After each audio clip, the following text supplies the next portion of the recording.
Hey, everybody, welcome back to another Shower Door Professionals live stream.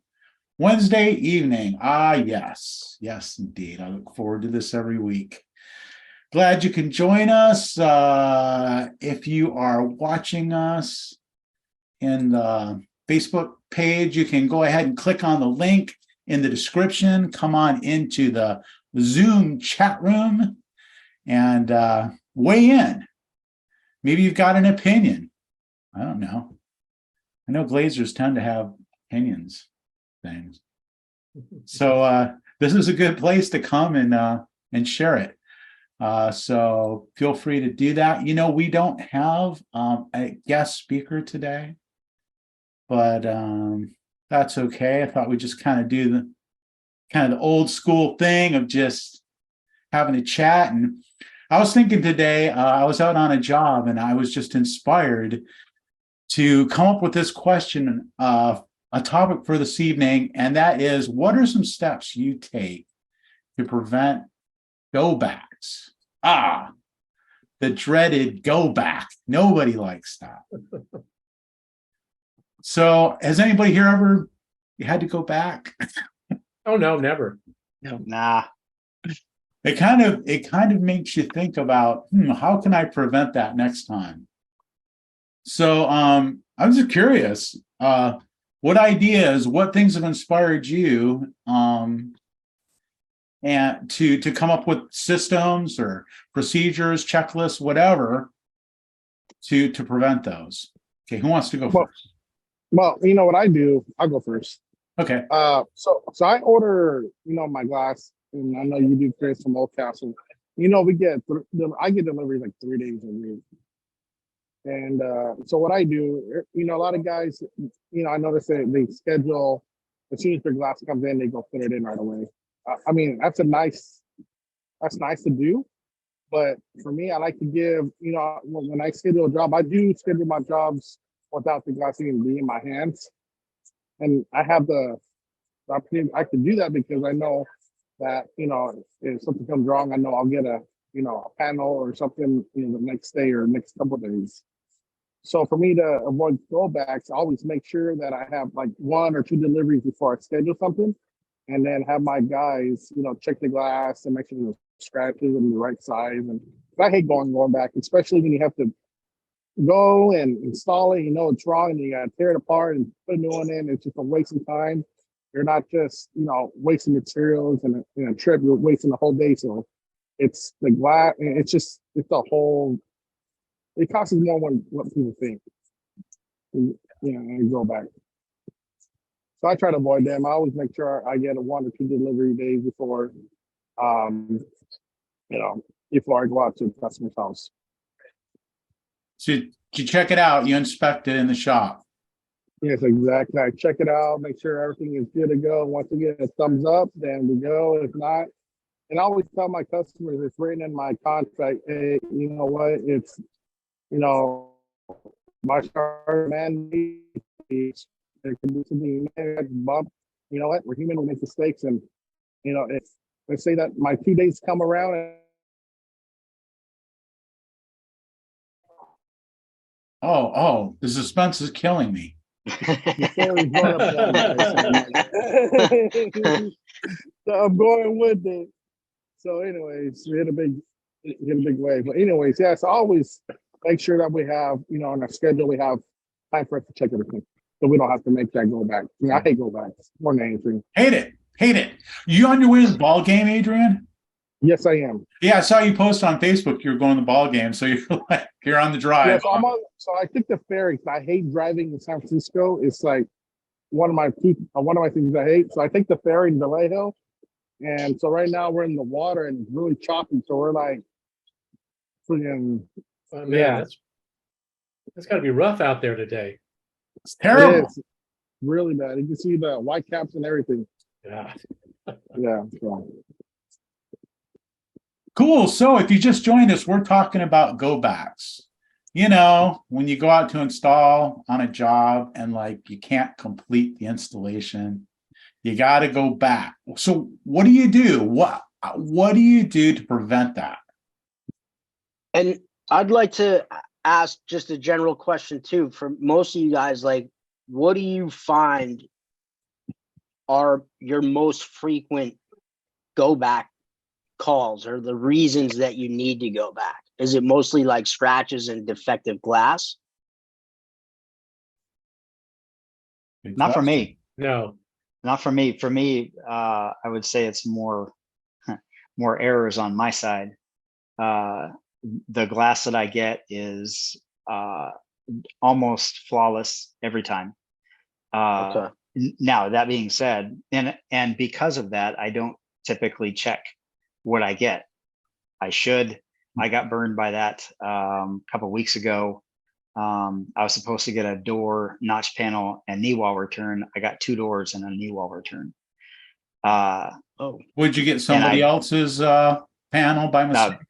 Or they well, just made the same thing twice, or what? That had my label on it. No, it was a different door. So my fault, my mistake. Not my fault, my mistake for not checking.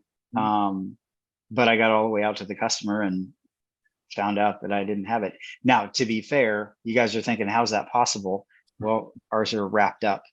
Right. And so it's not easily noticed unless you check.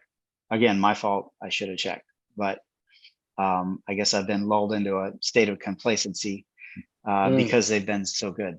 So I'm in the same boat with you. My glass comes wrapped, and I don't check it before I load it on the truck, because I'd have to unwrap it in the shop and check everything, and then I'd have to partially rewrap it before I load it back on the truck to bring it out there, so it's somewhat protected from road debris and whatnot. So I just leave it and unwrap it on site. I mean, I've been lucky. I mean, I'd say it now, it'll happen tomorrow, right? I couldn't tell you the last time I had a scratch on a panel.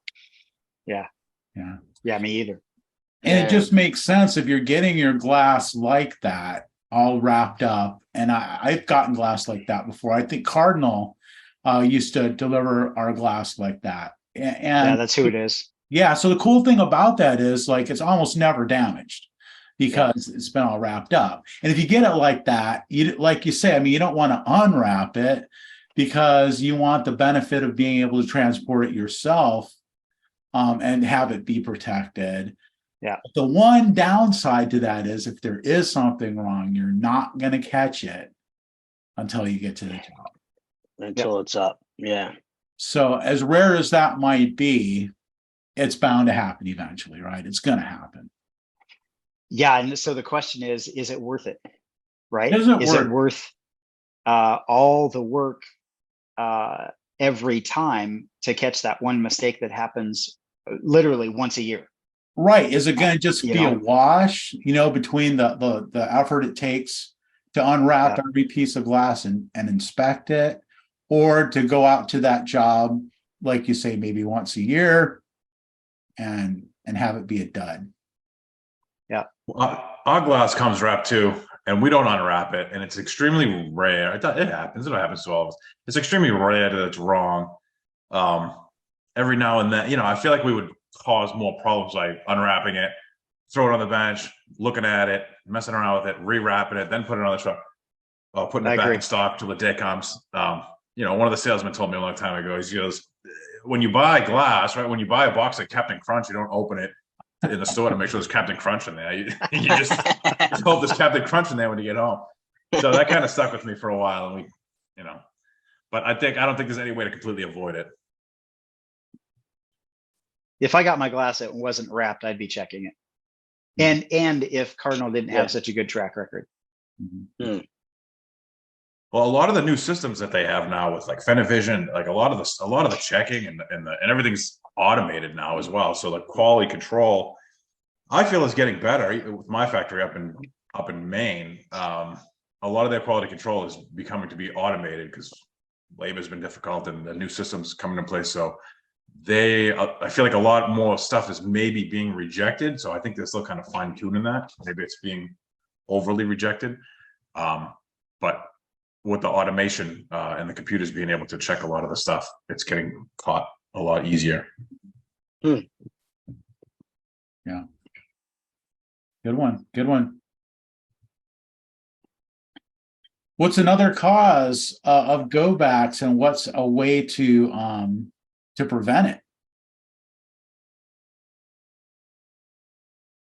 I think it really just kind of depends on your systems. Because I mean, if you just kind of have to track what your go backs are, if you don't have a method to track what your problems are, then you can't solve them. So I think it kind of depends on what your particular problem is. Like if you just have one crew that has the same installer and that you're going back to all the time for an adjustment for a door because it's slipping or whatever, then you need to be able to kind of dial in and have some type of tracking in place to say, all right, we go back to this guy's installs the most for this reason, and be able to dial in on that and solve it, not to get that guy in trouble, but to retrain him or to you know, do whatever you have to do. If you don't have the tracking.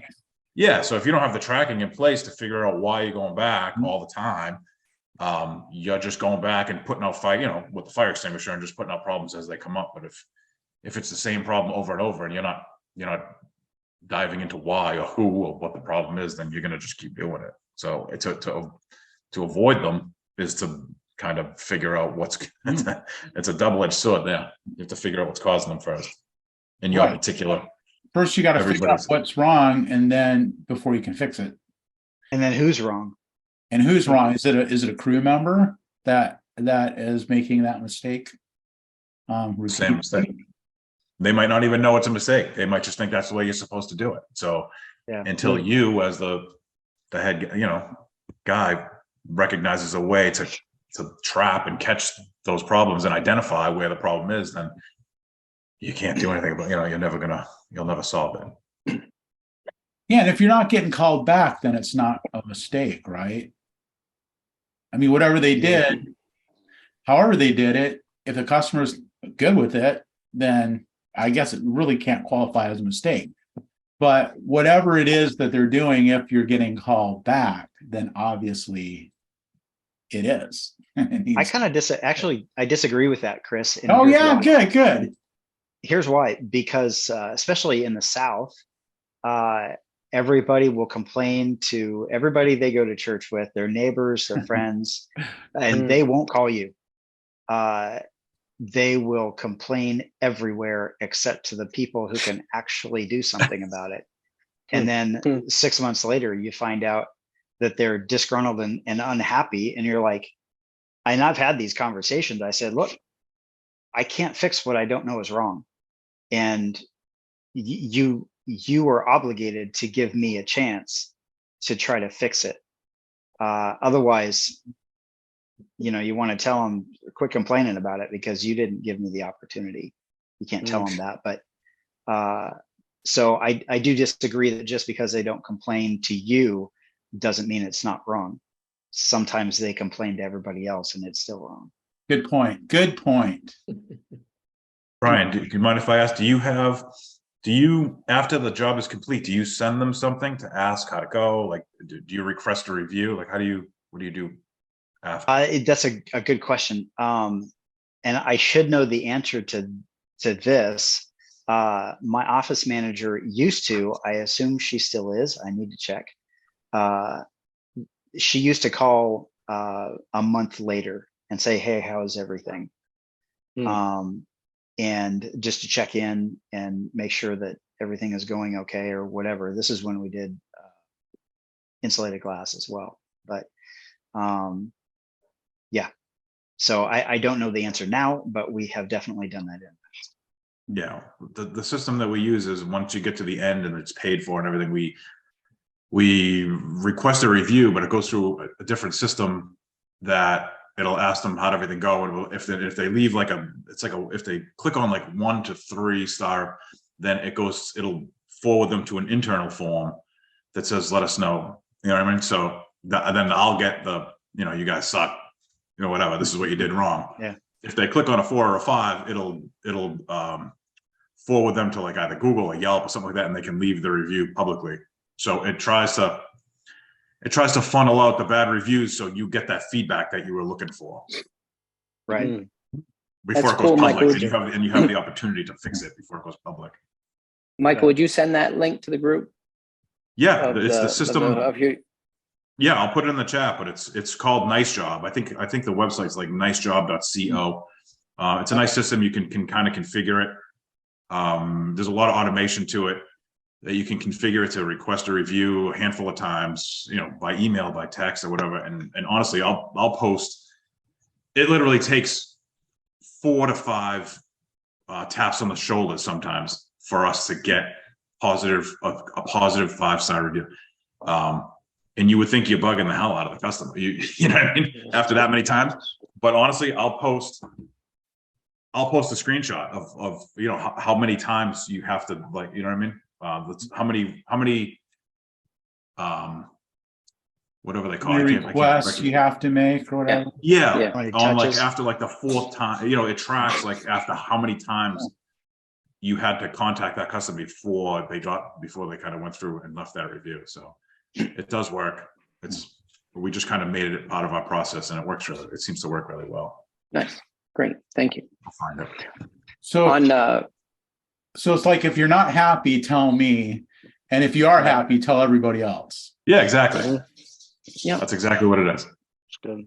1 through 3 comes to me internally, just kind of sends me an email, which I don't, to be honest with you, not to toot our own horn, but I don't even really get any of those. But Nice. in the odd case that I would, at least I have the opportunity, like Brian said, I'm asking you, how'd everything go? You know what I mean? So I'm Right. initiating that, is everything okay? So the chances are higher that I would see that. I'll be able to kind of catch that. Awesome. Chris, when we do the go backs, what we did for go backs was we created 4 categories of mistakes, and that was measuring, checking, production, installation. So instead of having like, either one category called mistake or 100 categories, we did those 4, and it's either a measuring mistake, it's a checking mistake, it's a production mistake because we fabricate, or it is a installation mistake. And by categorizing them, it really allows you to focus. Like Michael said, where's your problem? Is it the installer? Is it somebody who's measuring and making mistakes there? Where is that problem occurring? And because we categorize it into 4, not 2, not 200, we're able to really zoom in on those. And this week I know I'm jinxing myself, today is Wednesday, but I think we're 35 showers in, all went in, every single one of them. So that's what we're doing. And, did we have a job this week where he goes out with the wrong finish hardware, all brush nickel, supposed to be something else? Yep. Threw somebody in the van with all the right hardware, pulled it out of inventory, out to the job, and didn't even slow them down, maybe 20, 30 minutes. So that's what we do for considered a completion mistake, percentage. right? Actually, yes, it is. But from a consumer's point of view, we have 2 scoring systems, obviously. And one is, Right. do we have to go back? And in that case, no, we did not have to go back. Is it a mistake that we made? Yes, but it's not a go back, which is a super painful mistake because you know what happens. The money gets held back sometimes. Then all of a sudden, even though they had to wait a week and it was faster than anybody else would have done it to take care of it, they said, I was inconvenienced, I had to take a day off from work. You guys have all heard the stuff before. So, and some people are super nice, most people are, but other people see it as an opportunity to extort some type of pain. So that's what we do, 4 categories. And if it's checking, that could be somebody in the office who forgot to ask Mrs. Jones if she did make it, if ladder pull was her final choice. It could be, we have a checklist that we go through when we check the shower. But, one of the ones we added in the last few years was outswing on curbless. Instead of just saying, outswing is okay for this curbless door, it's now required that we draw a little radius out and mark how much up the floor goes or down it goes for that radius swing. Because, a guy would measure out there, oh no, it's good, 32 inches out. Well, guess what? There's a rise in between, where the door starts to open and where it goes. So things like that, they're, all the things that the mistakes actually create a better checklist for you. Is there wiring in the floor? Where is the wiring? Did they turn it on? Is it confirmed that the wiring stops where it should? You hit a wire, not that anybody's ever done that here, but you hit a wire and it stops everything and it gets a little pricey. So 4 categories, and that's worked real well for us. All right. So your answer to like how you help prevent go backs is just by categorizing them and then focusing on which ones need to be addressed. What gets measured gets fixed, right? That's right. Right. For instance, let's say backwards outages, right? So somebody does a backwards outage. Well, now we do it two different ways. So we'll do, we'll actually draw the outage and circle it and draw it again. And then on a separate part of the form, we'll do it again. And we don't do them right next to each other. We don't have them just fill out the number at the same time. You measure it and then go over. So just a little extra things that we do to try to minimize those types of measuring mistakes. It's always frustrating when the guys get out of the job and the curve doesn't pitch 3/8 to the right, it pitches 3/8 to the left. Yeah. And you're like, oh crap, the glass is all cut the other way. So Now you're we'll 3/4 run out. Yeah. right. Yeah. Oh yeah. Yeah. It's hard to make up with silicone. Even Chris would. Yeah. So if you shoot us, we'll shoot a straight laser line and then just write down the dimensions, 35 1/4, 35 7, 35 3/8. So, and circle those so that we can, so the guy's not really thinking what's high, what's low. He's just writing down numbers that he sees. And of course, sometimes you measure with a tape measure and it's 36 1/8. And it looks like you see the 36 and you go, oh, just a little bit off that 35 7/8. We've all done the take off a little as opposed to add a little on the measuring side. So again, take the tape away, put it back over a little bit later on and write it down again. And so those key numbers, we will write down twice in two different sections of the measuring sheet. And really been pretty successful in that regard. Excellent.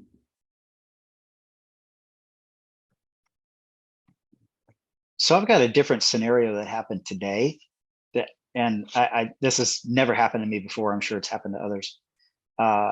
I got the shower installed, looked great. Everything came out great. It was a good install. Customer loved it, except the hardware did not match what she had, even though we looked at the hardware against her plumbing before we ordered. And she said, antique brass, that's it. That's what we're going to go with. There was, we were in between colors, right? And we had the discussion about different lighting, different locations, all of that stuff. Whether it's flat versus curved, all of those discussions. And she said, nope, this is great. That's what we're going with. I got it installed. She loved it, except the hardware was a lot darker. The antique brass was a lot darker than really, it was about satin brass, the color. And so now she's like, I don't like it. I want you to replace all the hardware. I did my job right. I did everything I could possibly do right as far as I can see. So she wants us to replace it at her cost. I told her I'd replace the handle and the hinges, no charge. Probably shouldn't have, but when it comes to the clips, they're siliconed in, and it is what it is. It's going to have to cost some money there somewhere, and of course, it's a 50-minute drive. But so, have you guys had that? What'd you do? How'd you handle it? I can tell you what we do. I knew you were going to say brass. As soon as you started talking about the color that didn't match, it's brass, because chrome matches, brushed nickel matches, black match. The brasses are extremely difficult. And I have not only a short conversation, I have a long conversation with people, and we actually have BCU4 clips in every finish, and we go over them, and I tell people, I say every vendor of plumbing, every vendor of hardware, they all categorize brass differently. Black is black, chrome is chrome. Satin brass is Delta has champagne bronze. Everybody has their own thing. Right. And I tell people we can come close.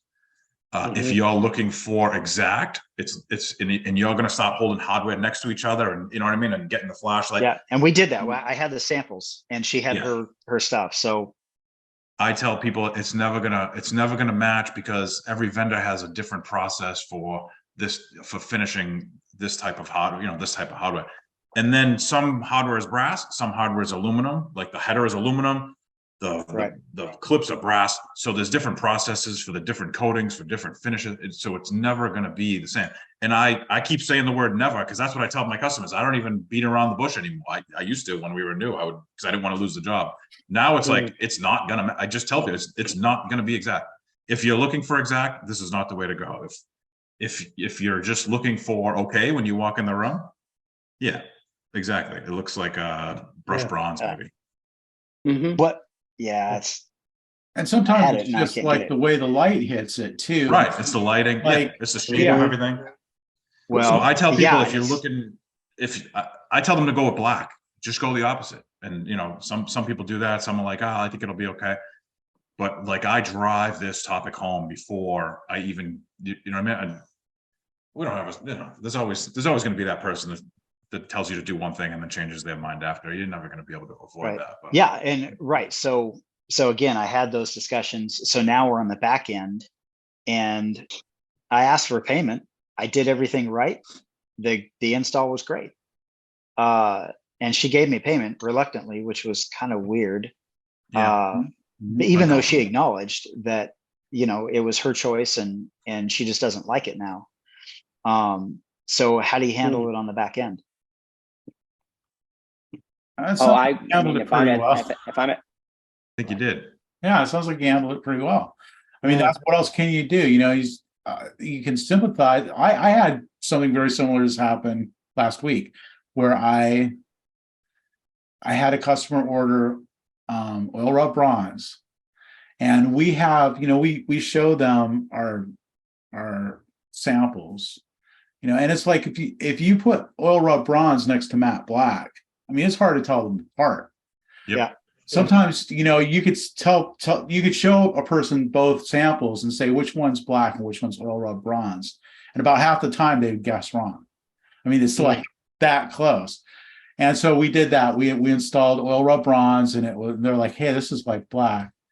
It's like, yeah, you're right. It is. It's pretty much black. And we had the same kind of conversation, and it was probably the longest conversation I ever had with a customer about a finish like that.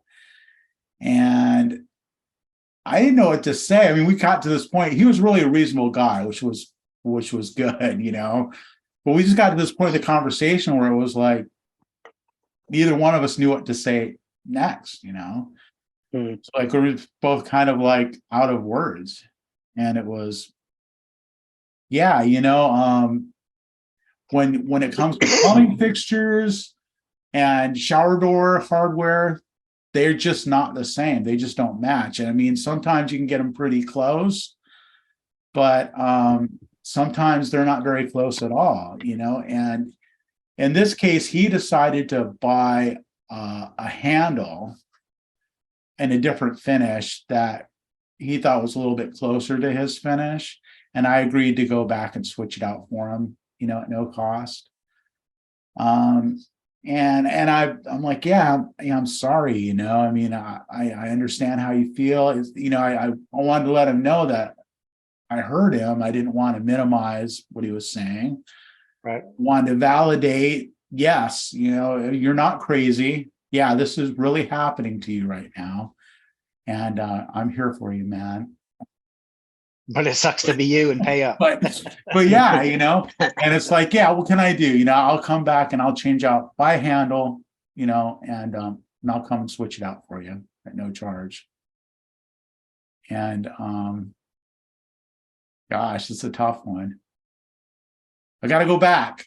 Of course, it's really close. On the clamp, you can replace, I'm not sure how dark that antique brass is, but you can replace the outside with the other finish, if like the brushed bronze, you know, without having to remove all the panels. You might buy into that. I don't know. Okay. Oh, I hadn't thought about that. That's a good replace the idea. cover plates. That's a thought. Yeah. That's not a bad solution. Yeah. I'll see if I We can do- swing that. Can you One not get thing the that would- clips out in place? I'm sorry, Brad. I meant to. That's right. Go ahead. Say again. Can you not get the clips out in plate? I know the silicone in, but can you not? And you take the plate, you take the cover plate off. Can you not get that screw out of out of the stone? Is that what your problem, without taking everything apart? You gotta unsilicone the glass and move it because the screw is right down the center line of the glass. Yeah, I know. We've used long, like 8-inch number 2 or number 3 or Yeah. whatever it is, bits on the impact. And sometimes you can sneak it out. I'm not saying it's the most comfortable thing to do, but it sure saves you a hell of a lot of time. Yeah.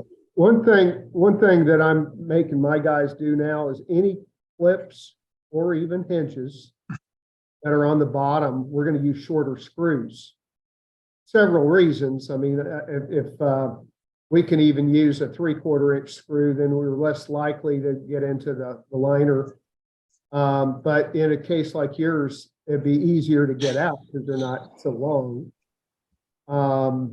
But I'm just, even some bottom hinges. I mean, sometimes if we can get by with shorter screws, it makes more sense. I mean, we've hit water pipes, we've hit electrical, we've done it all, and so I'm trying to avoid those situations. Right. Hmm. And Yeah, I think prevention is always the best solution, right? Yeah. Which is what Greg was getting at. Yeah, that's Yeah, what we're one- really talking about here today. Yeah. One thing I do when we're in a situation like that, sometimes to disarm people, I will say, before we start this conversation, I want you to understand that if you're unhappy at any time, I will give you a full refund of your shower and we will come and remove the glass before we start this conversation. So what that does is disarm them and takes away their leverage that they think they have over you in some degree, that you would never do that. And by saying and by meaning it, cheerfully refunding their money, then it all of a sudden lowers their leverage and all of a sudden they're going to be more reasonable. And that's worked out very well over the years. I don't think I've ever given anybody their money back. Maybe one customer out of, I don't know, 15,000. So that's the first thing, because then it disarms them completely. Before we start talking about what the solution is, I want you to know if at any point you're really unhappy, I will absolutely cheerfully give you a refund. I just want to get that out of the way so then we can talk about your shower. And then boom, they're completely, their demeanor changes 100%. Right. Yeah. And she wasn't unhappy with anything we did. She was unhappy with her choice, and so I don't know. I just felt like a unique situation to me. It certainly was to me because I hadn't had that before. But well, if she reluctantly paid you, I don't think she was really happy, Brian. I'm not trying to beat you up, but I mean, if she was mad at herself, she'd write you a check and say, "I'm stupid." And it sounds like she was unhappy. Yeah, and her comment was, you're going to come back and finish or fix this, right, or replace it, right? I'm like, yeah, we're honest and trustworthy. We did a great job. You admitted that, So it was a good conversation. She wasn't apparently unhappy, but you make a good point.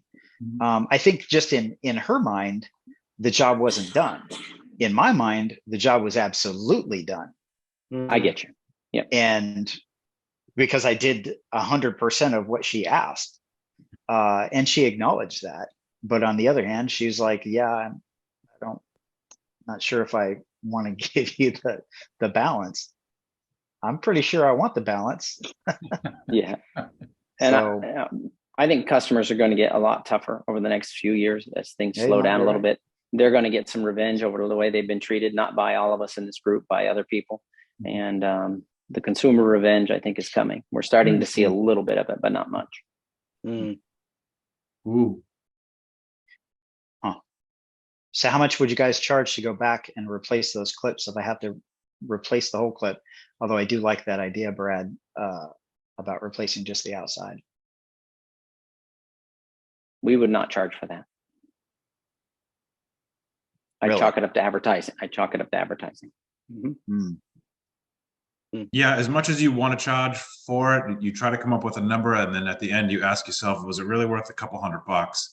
Correct. Now I got a crappy feeling in my gut. She's got a crappy feeling in her gut. Everybody's kind of happy because the job's over, but not. You kind of left a bad taste in her mouth because it's another couple hundred. Was it really worth that couple $100? I don't know. Correct. Yeah, it's gonna I be guess it sucks come to up be with a me, right? number. Yeah, it's gonna be hard to come up with. Yeah, totally. Sometimes it sucks to be the business. Yeah. That's correct. As they say in business, you own a business, you eat crap every day. And you like it. And you'll like it. I have charged for that, Brian, and it didn't go over badly. It was the same situation where she knew that was the closest brass to match her stuff, but when she got it in, she didn't like it, and she acknowledged that she just didn't like it, even though that's what she ordered. And she ended up saying, "Can I?" She had some polished nickel in her bathroom, and she ended up saying, "Can I pay you to change this all to polished nickel?"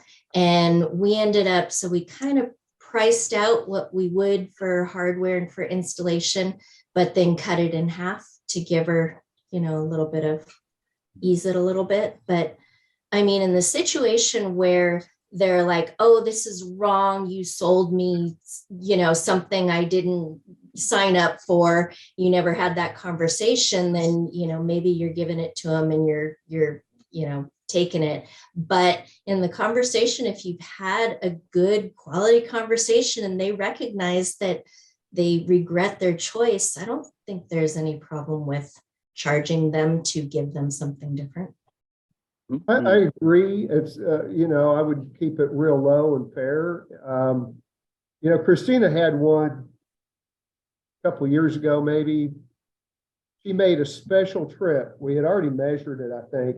She made a special trip to meet with the customer who wasn't there the first time and showed them samples so that they knew what they would get. And we put in exactly what she signed off for, and trying to charge later was tough. I mean, I can't remember how all that resolved. It's been a while now, but I kind of agree. If it's something simple enough to change out, just do it for free. And then if it's, the situation, we're gonna have to remove panels and all that, which was us. I mean, we had to redo everything. Then I think it's fair to ask for some money if it was all done up front. You showed them samples and took the time to make that point. I think you would find. Michael does a great, I love Michael's approach, which is none of it's going to match. And if they're holding the samples up close, you're done, because this is not how you compare pieces in a shower. Yep. So That's I always say, interior decorator. correct. That's true. And I'll say your light fixture is not going to match your faucets, not going to match your shower fixture, not going to match your tub faucets. Yep. None of this, the light fixture, none of it's going to match. It's all going to be a blend, a mixture of gold finishes. So you have to be completely comfortable with this gold by itself, not how it relates, because this used to happen to us in the wood business as well. Well, this doesn't look like anything like my dining room table. Well, we never said it would match your dining room table. Or any of you have ever been in the wood business, it has its own things. But I think Micah's approach is the way to go, and it's the one we've done. We not only carry samples, we not only talk about it, but we also say it's not going to match your shower fixtures because the manufacturing companies haven't come together on a common gold. So it's not going to match, not going to match, not going to match, not going to match. It's going to be beautiful, but it's not going to match. Yeah, there's two things that I drive home when I'm talking to people. One is that brass finish, and the other one is like splash panels. If they just want a splash guarded no door, I tell people you're gonna get water on the floor. How much water? I don't know, but there's going to be water on the floor. And if you're okay with that, I'll install this for you. But I don't want you to come to me and be like, I wish you told me there was going to be water on the floor. I'd rather lose the job. I'll do it for you, but I'd honestly, we tried to be so upfront and so direct with this isn't going to match, or you're going to have water, one of those two, whatever the topic is. I drive it home, and I probably maybe drive it a little too hard, but I very rarely have problems on the back end of it. Yeah. And we do one more, Michael, and that is the insufficient slope and negative slope. We're done. We're done going back on service calls for, there's a leak under my door. Yeah, no kidding. The tile is not pitched properly. Yeah. And that is an epidemic. And we just say right now, because you do not have sufficient pitch, we put down a dam strip standard. And that's what we do. And we silicone it down and we're done. And that's how it is. We're extremely direct with that Yeah, as if you- well. It's not even And if you refuse, that's okay, but we just won't warranty for leaks under the door. right. We tell them And we there's ju- and we nothing we say- can do with the glass to fix this problem. Correct. After the fact. Gravity is pulling that water. So And gravity then Brian, works. to go back to your point with charging the customer to fix the stuff, even when you're right, and I get it, believe me, I get it. But honestly, if you figure this, like the couple $100 or whatever it is you're gonna quote make or whatever, if that customer, if there's no way of saying that this is what they're gonna do, but if you don't charge them, that customer will probably tell about 30 people. I screwed up, I know it, but they came up and they are gonna like rave about you. They came back, they fixed it, you know what I mean? So sometimes Advertising. Yeah. the money is the short-term goal. You know, it's the short game. Right. The long game is making that customer, exceeding that customer's expectations and exceeding that customer's everything. So you leave such a positive taste in their mouth, and not if they realize they're wrong and you charge them to fix it, and it's like almost like neutral at that point. Everybody's kind of happy, but it's just neutral. Yeah. But if you just blow them away, and it's a couple hundred, it costs you a couple $100. It, you know, whatever you're losing, you might gain that 10 times on the back end and not even know it just by word of mouth. I mean, we never Right. know. Yeah. Because It's good my point. grandfather ran a glass company for years, and I worked for him for 10 years. And people would come in for this small, stupid little crappy glass, and he'd give it to them, right? And they'd leave so happy. And he would say, Michael, it's worth it to me to give that, rather than charge them $5. What am I going to do with $5? I'm going to put it in my pocket. I'm going to spend it on coffee or whatever. Rather than take that $5, I'd rather them go to their families, their friends, and tell them, go to BV. And you know what I mean? And they'll be so happy. And sometimes that's just what you got to do. Advertising. Beautiful. Michael, I'd agree with you on homeowners, but when it comes to contractors, unfortunately, I found that you do that once and next thing you know, the contractor thinks that they don't have any responsibility for their Yeah, they'll walk away. decisions. This is too short a show for contractor discussion. Yeah. That's next week. And the Well, week honestly, after. the contractor is a contractor for a reason. They should know better. Yeah. They're a professional. So they should be held to a higher standard than the homeowner from the beginning. I'm curious, Sometimes- has anybody gone to the, it's kind of extreme, but maybe worth it on gold? I'm wondering if we should take all of the hardware out and lay it on the floor and say, we're about to install this in your shower. Are you okay with that? I've never done it, but I mean, might be worth it. It's not a bad idea. No. And I think this whole kind of theme of managing expectations, right? That's kind of what we're talking about. And just educating your customers, your potential customers, and like what to expect so that they're not surprised by it. And the whole thing of like of water escaping, you know, from a frameless shower enclosure, that's something I have that conversation every single day. I'm sure we all do. And as soon as they bring it up, oh, so, you know, leaks or whatever. Yeah, some water is probably going to get out. And I like what Michael was saying about, you know, if you install a splash panel, yeah, water is going to get on your floor. Just expect that. Or yeah, your hardware is not going to match. You know, all the hardware in your bathroom is going to be a slightly different color. Just be ready for that. And a lot of times just educating people on stuff like that goes a long way towards helping them to be satisfied. And I think that's where I kind of failed on that one I was talking about with the oil rub bronze and our oil rub bronze and their oil rub bronze and how much different it really is. Just to take the time to really explain that. That's a good checklist thing to prevent, you know, problems from coming up. Yeah, because you know, after the fact, if you say it after the fact, you look like a liar. If you say it on the front end, you're educating them. But if in the end you say, well, the reason your shower is leaking is because your curb is pitched incorrectly. I had a customer years ago, probably 10 years ago, say, hey, it was your job to tell me that. Why didn't you tell me that? Well, I didn't want to offend the contractor. I didn't want to blah, blah, blah, blah, blah, blah, blah. No good reason. He was right. Yeah, he was right.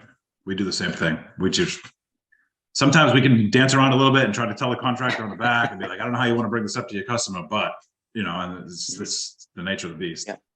But if you're blunt and honest and confident, and you come across as experienced, and you know, what I mean, from my past experience, I'm telling you what's going to happen.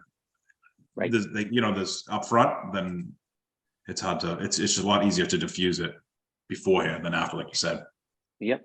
I couldn't agree more with you, Michael, but you know, something I've been doing recently on that whole slope curb thing is typically the level doesn't lie. And when I'm measuring, I put the level down on the curb, and if it's sloped out, I just essentially say, do you see what I'm seeing? And a lot of times if it's a homeowner, they'll say, yeah, I see it. And I'll say, you understand what we're trying to do here? And then I just say, then I tilt the level to where it should be, or, you know, where we would recommend it. And I said, so given the current condition, it's going to flow out. I can't do anything about it. And so that confidence, like you were saying, you know, just it's going to leak, your shower's going to leak. And then typically their response is, well, what should I do? And obviously you don't want to offend the contractor, but I'll say, well, you're seeing what I'm seeing. And it, you know, it comes down to whether you want water on your floor, you know, an excessive amount of water on your floor or not. And try to find a solution, obviously not blame or point fingers, or find a solution, but that laying that level down as a visual aid versus me verbally telling has been impactful. It sounds simple. Get a bath mat. Yeah. You know, Like, what works even better. What works even better is if you keep a ball. Yeah. I keep a golf ball with me. Oh, Yeah, we have a steel ball bearing. You know, and it's like it rolls like right out onto the floor. It's like, Out the because front they door. can't read a level, maybe, you know, but they can sure Right. tell what, you know, watch a ball roll. Yeah. Yeah, we do the same thing. I was going to say that we just have a small steel ball bearing, and we say like you said, they can watch a ball roll. They might not be technically savvy enough to understand the bubble and a level, but everybody can understand which way the ball's rolling. Those are great ideas. Yeah. Yeah, one thing, so here's another thing along the lines of checking stuff, right? So you ever get out to a job to do an installation, and one of the pieces of hardware is damaged in the box, Oh, yeah. or even like the wrong color.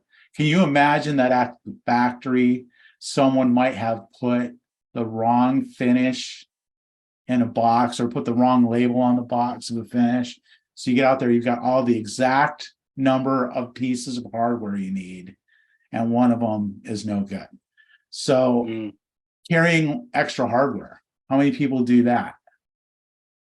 All of us. Yeah, we do that. Yep. If you're not doing that, Oh, wait. it's a good idea to start. And you can't have spares of everything, you know, because there's no way you could carry, you know, one of everything in every finish. But, you know, the common, you know, the wall brackets that you use, the basic hinges that you use, stuff like that. We do inspect our stuff beforehand. We open up all our hinges before we go to the job. We open up all our clamps before we go to the job. Do you? So yeah, absolutely. That's And a how good often do idea. you find an issue? Not terribly that often, but enough. You know, 2 guys in a truck is expensive. And, you know, it's real expensive. How many times do you have to find it? 5 minutes to find it. 2 guys in a truck and it's wrong. There's 2-4 hours of man labor. You know, got to discover it and turn around, or send somebody back, or can somebody from the office bring it? You know. That's so true. We open ours when it comes in. It's part of the receiving process. You know, they don't pull the right one off the shelf, but at least the box has been checked.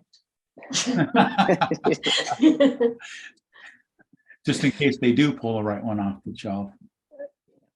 So you check every box, open it up, unwrap, take it out of a little plastic thing, wrap the little paper thing that it's wrapped up in. Not usually taking it out of the clear plastic. You like, you know, pull the whitish piece. Styrofoam, whatever stuff. Get a little side look. I mean, maybe you got chrome versus polished nickel. Maybe you're not going to see that, but you find the blacken the chrome. So. Well, what about if something's like scratched or damaged? You know, I mean, because that can happen. It can be dented or it could be scratched. Or something. So you pretty much would have to take it completely out of the box. You're so much more likely to have a glass problem than a hardware problem, I think. Yeah. Oh, yeah, absolutely. So, you know, going back to the beginning of the conversation, we get all our glass wrapped, we unwrap it. And believe it or not, some of the corners were covered up after they had been dinged.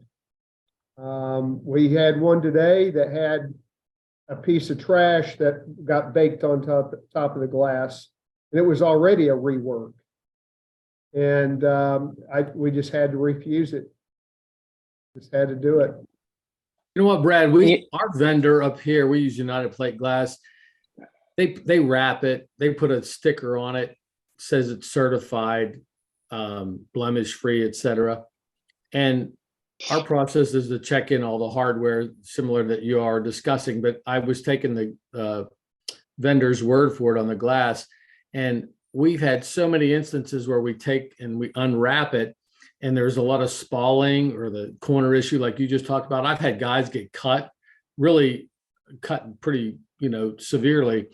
So just yesterday, I was fed up with that yesterday. And I've been going back and forth, and they send you pictures of images through their computer that said it was blemish free when it was prior to being wrapped, but and they felt like it was a handling issue. I've just requested the glass not be wrapped anymore. I want to see it when it comes off the truck as part of that receiving process, and because if you receive it with paper on, or the wrapping on it, and maybe you're not going to do that install for another 3 or 4 days. Some of these guys were trying to say, well, you had 48 hours to check it in. Now it's on you. Well, I refuse that. I don't play that game, but so I've just requested, just starting, actually today was the first day receiving it without any of that wrapping on it. Because what Greg was saying, 2 guys in a truck, you can't, it's too expensive. Do you guys not check the guys that don't unwrap? You're not getting outages that are, the reason we fabricate was because we were getting about a 20% failure rate on our fabricated glass from our supplier at the time. So it would be hinge cutout needs to be at 6 inches because decorative tile, 8, reorder, 8. And so we're like, this is ridiculous. And so we check our own stuff the same way, but we check to make sure those cutouts are right where they're supposed to be. And, if you got the big P190 or whatever, is that where it's supposed to be? Is the outage going the correct way? Is the label on the right way? So we're checking all those outages and notches. And now maybe your guys are getting quality enough that you don't need to do that, but I'd be surprised. It would manifest itself when they get out to the job. Can't do it. The hinge is in the wrong place. Hinge cutout's too shallow. I guess the CNC didn't cut it right. Those are things that are so painful because not only do you lose the time of the guys in the truck, you lose the billing. So if you had 3 showers that day, the guys, instead of putting in $6,000, put in $4,000. And that's huge as that happens over the period of a month. A lost install. You can't make up another day unless you want to work Saturdays and pay overtime, but you're just not going to make up lost installs. Those have a huge impact on your bottom line. Yep, you're right. Michael, one other thing, just because you get it in unwrapped, you still have to check it right away. You can't just check it day of. So our policy now, and what's working real well for us, is we unwrap it that same day, usually the same morning we get the delivery. And we look at it right away. And so my guy comes to me almost once every other day and says, I got another one for you to look at. I go out and I make a judgment call, whether it's a bad polish job on the edge, that little, can't think of the name of that little bevel on it, but that little bevel, a lot of times, sometimes that's not right or whatever it is. And I'm always having to make a judgment call. And today was a tough judgment call. And, I had to refuse one that was already sent to us once before and refused. So, but it could be a seed, or it could be just a little bit of trash, which is what we're finding. on the glass, or it could be hairline scratches. It could be anything, you know. Yeah. And we'll actually polish out scratches if we can. And I have found a diamond paste that I've been using that actually works kind of well, using a 1 micron. And I can do little small spots, and then I go back with cerium oxide with the polishing pad. Does a good job. So, If you think about how many things need to go right to install a frameless shower door, it's amazing that we've ever even done one. yeah, From start to finish, from scheduling to measuring to ordering to what happens in the Yeah. factory behind the scenes to what happens in, communicating with the customer. yeah, it's amazing to me that we are even in business. Any of us are even in business. So let me ask you this question. I don't know if maybe I'll ask it the right way, but we all experience all these things. Do you have a factor from a pricing standpoint that you put on in your pricing model to cover that? So obviously, maybe you say you put it on every shower and you hope to win more than you lose, obviously. But do you paying a person to sit there, unwrap it, examine it?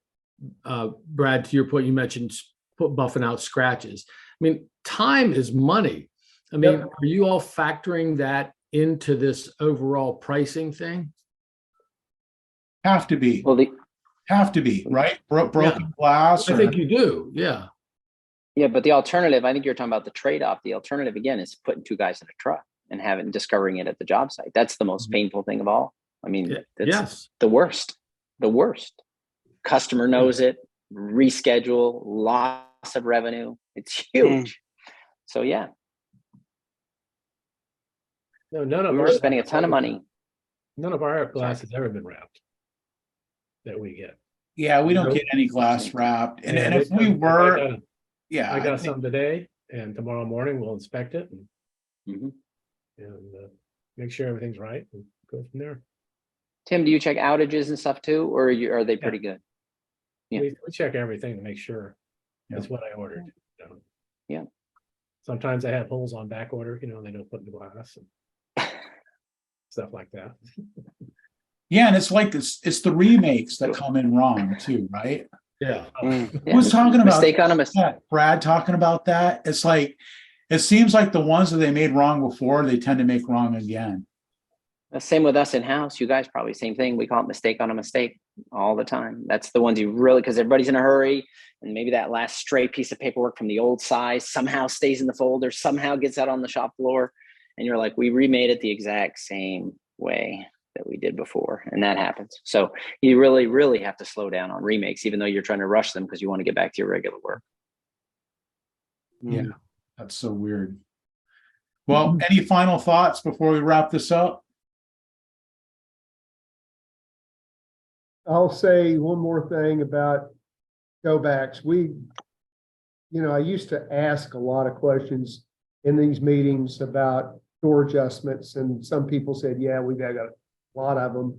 Other people said, well, you shouldn't, and we went back and forth on that. We've greatly reduced our go backs. We, really identified and analyzed what the problems were. And we have a multi-step process.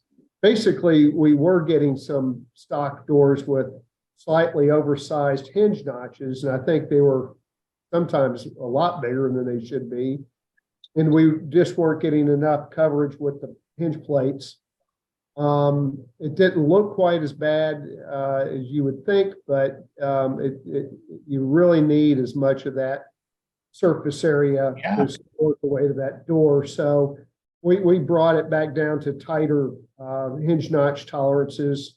And, I've harped on the guys over and over and over to methodically screw them down. And we also do put spacers in there. I don't know if we do it every time, but, if it's a heavy door, we put spacers in to pack the hinge. Which we've had conversations on how to do that in this meeting before. And we leave a full 1/8" gap between the panel and the door, which looks larger than an 8, but it makes a world of difference.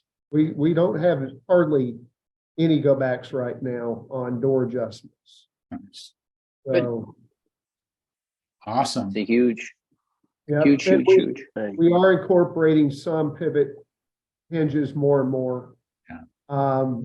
Either for various reasons. One, if it's a big door, or glass tiles, or whatever, if we can incorporate